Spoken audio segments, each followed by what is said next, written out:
Bonjour à tous. Dans cette vidéo, on va corriger un exercice sur les réactions acido-basiques qui va nous permettre de rappeler un petit peu la méthode de la réaction prépondérante et de déterminer un état final.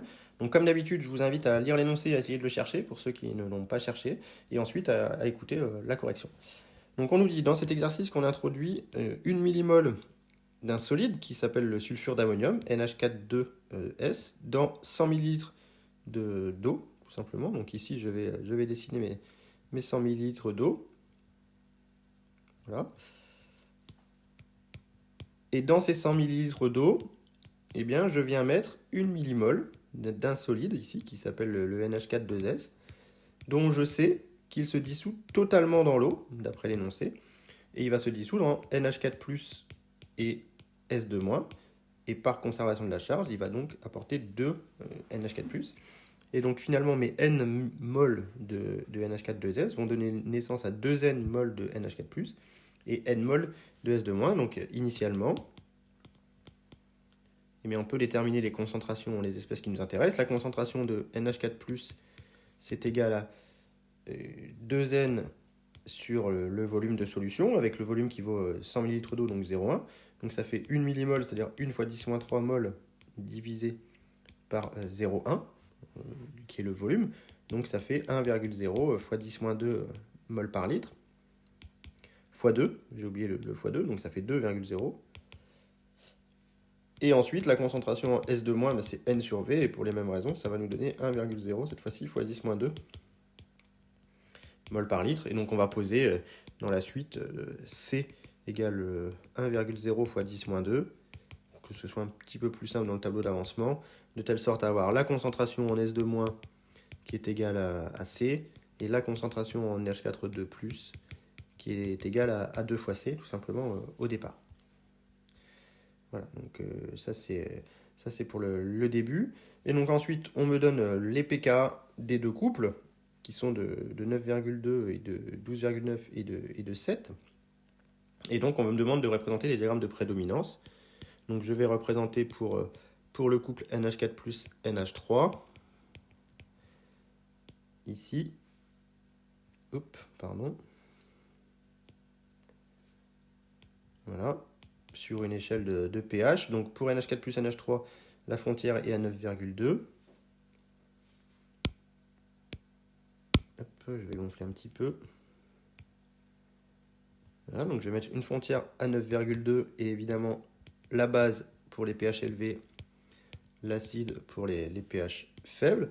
Et ensuite, pour la deuxième, c'est HS-, H2S et S2-, dont les pK sont 12,9 et 7. Donc même chose, je vais gonfler un petit peu. Voilà. Je ne le fais pas à l'échelle, hein, donc j'ai 7 et 12,9. Et ensuite, je mets mes espèces, la plus acide, H2S, HS-, et S2-. Voilà. Je pourrais prolonger en pointillé ici pour qu'on voit bien ce qui se passe, surtout pour avoir les domaines disjoints ou non dans la suite. En déduire la réaction prépondérante et écrire son équation de bilan. Donc la réaction prépondérante, c'est entre l'acide le plus fort et la base la plus forte. Donc ici, je vais venir entourer les espèces que j'ai en solution. Et moi, dans ma solution, on a vu que j'avais du NH4+, et du S2-. Donc ça va être ici, évidemment, ma réaction prépondérante, puisque j'ai aussi de l'eau. L'eau, je ne les ai pas précisées sur les diagrammes du dessus, mais l'eau est évidemment présente. Et donc la réaction prépondérante, c'est NH4+, avec S2-. Et ce qu'on peut déjà dire, c'est que les domaines entre NH4+, et S2-, comme on le voit bien ici, sont disjoints. Vous voyez, il y a toute cette barrière de pH entre 7 et 12,9 qui ne sont pas du tout... pardon, je n'ai pas mis la barrière au bon endroit. NH4+, va jusqu'à 9,2. Hop, donc entre 9,2 et 12,9, ici, on a une frontière disjointe, hein, donc domaine disjoint. Donc on peut déjà dire que la réaction va être favorisée.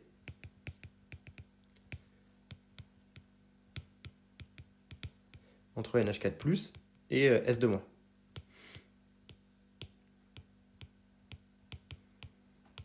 Forcément, puisque les domaines sont disjoints. Écrire son équation de bilan, bah, c'est NH4+, qui va réagir tout simplement avec S2-. Acide plus base donne base conjuguée plus acide conjugué. Jusque-là, il n'y a pas trop de difficultés. On me demande de calculer la constante d'équilibre associée à cette réaction. Donc on va écrire K qui est égal au quotient réactionnel à l'équilibre, qui est donc égal à HS- à l'équilibre fois NH3 à l'équilibre divisé par NH4+ à l'équilibre fois S2- à l'équilibre. Et ici, astucieusement, on va multiplier par H3O+ sur H3O+ à l'équilibre, de manière à faire apparaître des Ka. Le Ka, c'est base fois H3O+ sur acide. Donc ici, je fais apparaître le premier Ka, qui est le Ka du NH4+ NH3.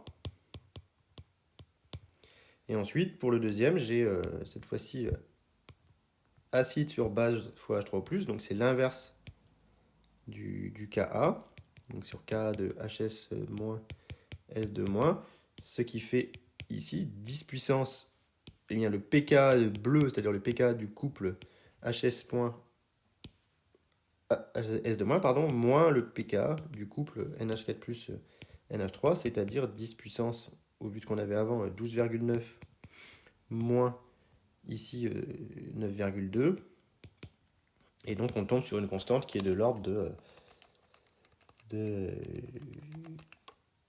5000, voilà, 5, 10 puissance 3 environ.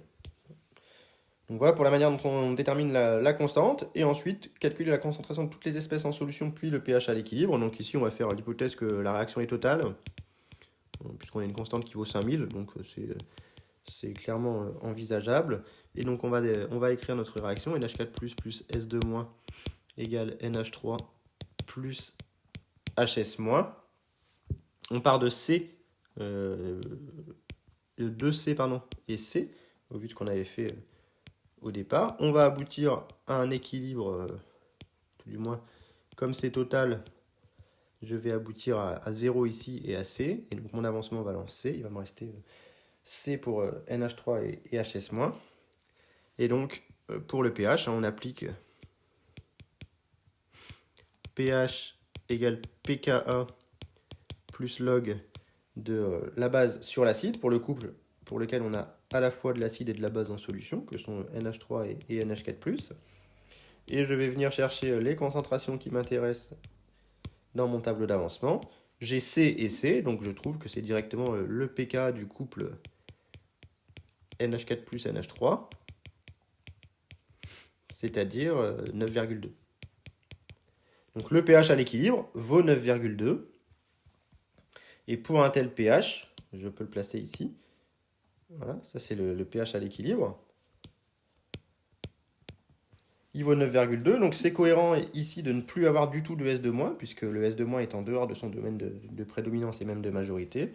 J'ai du HS- qui est dans son domaine de prédominance. J'ai du NH4+ et du NH3 qui sont en proportion égale, donc c'est cohérent d'être sur la frontière. Et donc H2S, lui, par contre, reste très très loin du pH de 9,2, donc on peut clairement annoncer que H2S en concentration, ça tend vers 0 également, tout comme S2-. Donc tout le soufre est sous forme S2-, HS-, pardon. Donc voilà pour cet exercice, très important puisque c'est une application directe de la réaction prépondérante. J'espère que la correction était claire, et comme d'habitude, si vous avez des questions, vous les mettez en commentaire, sans problème.